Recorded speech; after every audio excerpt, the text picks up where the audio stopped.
What's the crack, guys? Welcome back. This is Mark here from Retrophonic Media, and welcome to part 2 of 5 episodes on how to make a hip-hop beat. So in episode 2 we're going to look at how to make a bass line, and with that let's get right into it.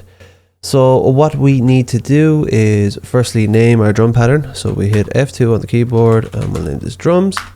We'll up here to the pattern selector, move up 1 to pattern 2, and we're going to call this new pattern bassline. And before we go any further, we want to link our drum patterns to our mixer window. So if we click on the kick, and then if we hit F9 to bring up the mixer, F9, and then by clicking on channel 1, we can hit Control L to link it. Then we do the same again for the hi-hats, insert 2, Control L. And for snare, we go to insert 3, and then we have them all linked. So that just means when you play the pattern that they will show up in the mixer, giving you more control over the volumes like this.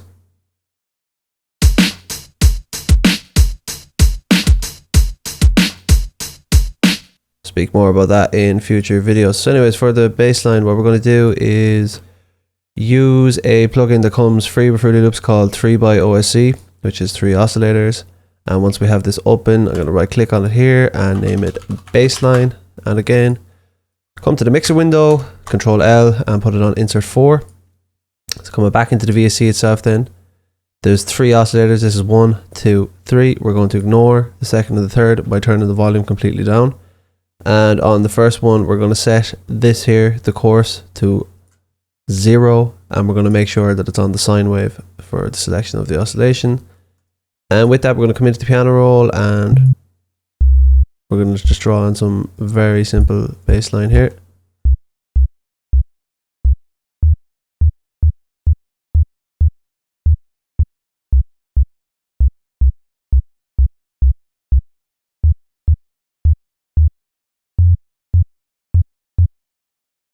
So nothing crazy at all, it just sounds like this.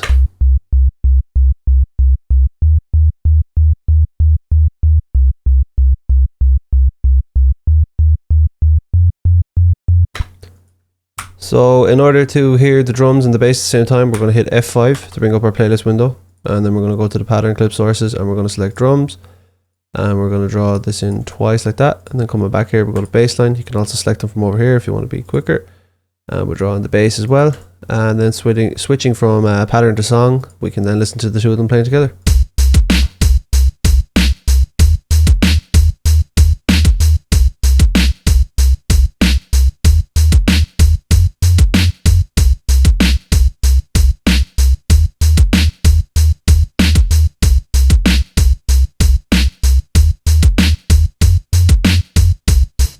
So there we go, in just a few short minutes we've managed to make a nice and simple bass line to go with our drum beat.